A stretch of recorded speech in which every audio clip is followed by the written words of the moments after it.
because they lost the mom to lead poisoning. Because it's just a fact of life. I mean, hang on, I'm not even ready yet. You gotta give me just a second to get ready. You always try to jump the gun. Like, as soon as you hear that record button, you're like, and you're fixing to take off. So, what's up guys? We are back with another video. Before we get started, go down there, subscribe, ring the notification bell, and like this video so you'll never miss another video that we post. Today, we are down at the barn with the animals. You are? Looks to me like you're standing in our driveway. Well, I kind of am. That's it, huh? So, that's all you got? Well, we're going to be with the goats. Oh, okay. So, I wanted to give you guys an update on this doe that I had that went paralyzed in one of her back legs. I'll show you some clips if you're new to this whole little series on my sick goat. Okay, give her a break. Oh, she gonna smash the baby? Yeah. Okay.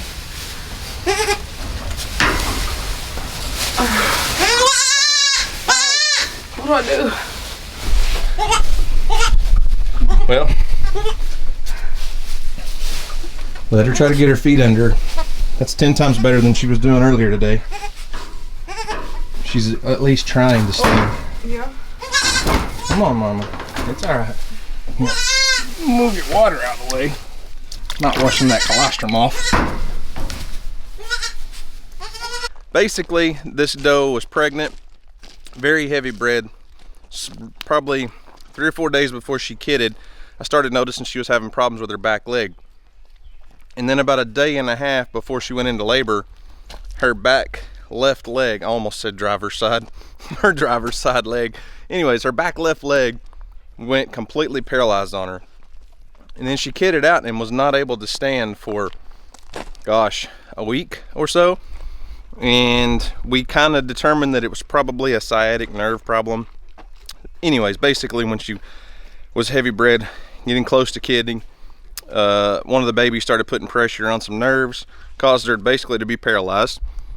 Called the vet, called several other people, got a whole list of medications and treatments and things, and had, I don't know, about 10,000 different suggestions online from folks, everything from chiropractic visits to taking to the vet and all kinds of stuff. But anyways, I want to give you guys an update on her because we're progressing along, we're getting a little bit better, and she's not 100% yet, but I think you'll be quite surprised to see what she's doing today. Let's see what's going on. Oh, that's a new mama, by the way. Oh yeah, I showed them those 3 babies the other day. They're all doing well. Got them ear tagged. And that little mama has just kept them here in the barn. They haven't gone out. They haven't ventured out at all. And that mama is feisty. Yeah, she'll get you, won't she? Yeah. But she got 3 pretty little baby boys. I like this one with the gray head. Same. Okay, let's go check on our mama goat that could barely walk. Or couldn't walk at all, I guess, technically. So she is surprisingly walking and standing, but you can see her back leg still has just a little bit of pressure on it. But she's getting better.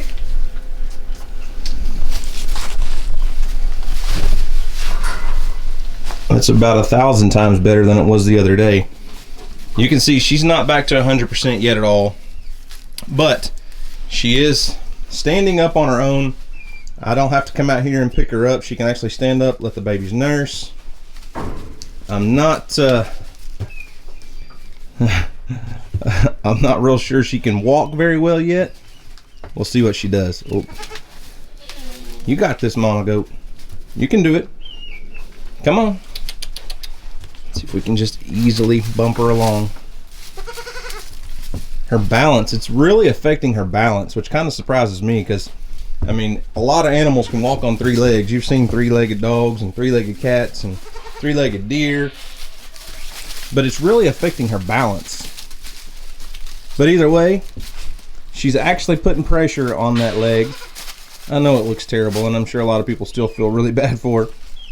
But I said early on, first couple videos, she's always been a doe that was kept her distance from me. She's never been one that wanted to be petted or touched or messed with. And when she wasn't able to get up, I knew it was really affecting her pretty bad for a while, because she would just lay there and let me do whatever I needed to. She literally, when she gets tired, she literally just sits down like a dog. She sure did, didn't she? Yeah. But guess what? That's the farthest I've seen her walk since about 3 or 4 days before her babies were born. Yeah. So that's pretty impressive. And this is actually kind of good, because we can actually get to where we can pet her. She might get used to us. Look, for a there she chance. goes. Look, she got up and walked off. Getting a lot better. Her babies are huge though, man. These two, the biggest 2 kids that we've got this year. And she's nursing them very well, doing everything she should do as a mama. Look at those spots on his face. I know, it kind of looks like a Dalmatian. Yeah. Like a spotted Dalmatian dog. Mm-hmm. Bear wants in here with us. Quit it, Bear! Yeah, they are.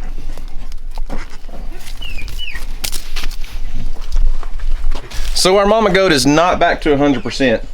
Look, I told you those kids nurse with her laying down. She's figured out how to not even have to stand up to let those kids nurse. But she is not back to 100% yet. But I would say probably within another week or so, we won't even be able to notice there's much wrong with her. I'm not sure that she'll ever get back to 100%.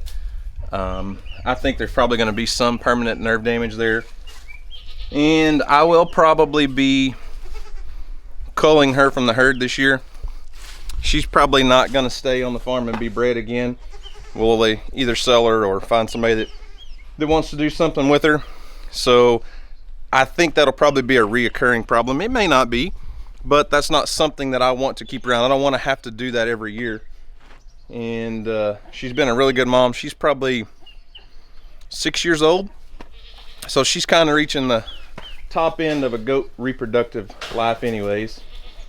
Look at her, she can stand up though. And Isaac, our breeder, who bred all the other goats, is about my age, and so is another mama. Yeah, Isaac, this is probably Isaac's last year too, huh? Yeah.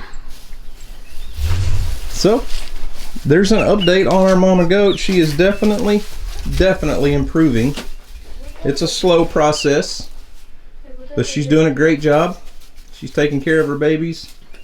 And there's not a whole lot more that we could ask for from her. One of the babies are missing. Nah. It's probably under this doghouse right here.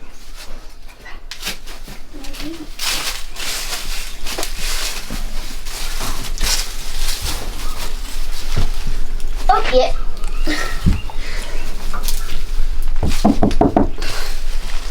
Where are you? So as you can see, our, I don't know what you'd call it, injured, or our doe that had the problem that couldn't walk, we'll just leave it at that, is making a recovery. She's able to get up and walk, and we've kept her in food and water and got her medications. But I just kind of wanted to stop and talk to you guys about just farm life in general. And through this whole process, I know not everyone lives on a farm, and everyone that does live on a farm runs things differently. But I will say this, livestock are different than pets. And I know that sounds cruel, but Bella, our lab that comes in the house at night, is different than a goat. And you know, so many people were saying when that doe first went down, take her to the vet immediately, take her to the vet, take her to the chiropractor, take her here, do this, do this, do this, do this, do this. And don't get me wrong, there are times to take livestock to the vet. Don't get me wrong, I'm not saying you shouldn't do that. But if every time I had a issue with a goat, we ran to the vet, your farm would go upside down in a hurry. There's just no way to make it work.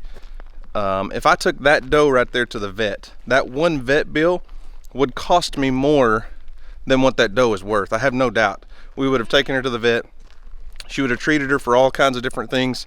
It would have probably been an after hours visit, because by the time we got there that day, when it first happened, when she had her babies and couldn't walk, it would have been an after hours call. Even if it wasn't an after hours call, you're looking at $200 to $300 vet bill, plus prescription medications that she would have prescribed.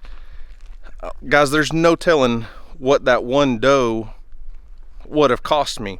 And I know that sounds shallow and cruel, but we're able to treat a lot of this stuff at home, and we can call people, we can call other farmers, we can call other people that know a lot more about this stuff. We can call the veterinarian, get recommendations.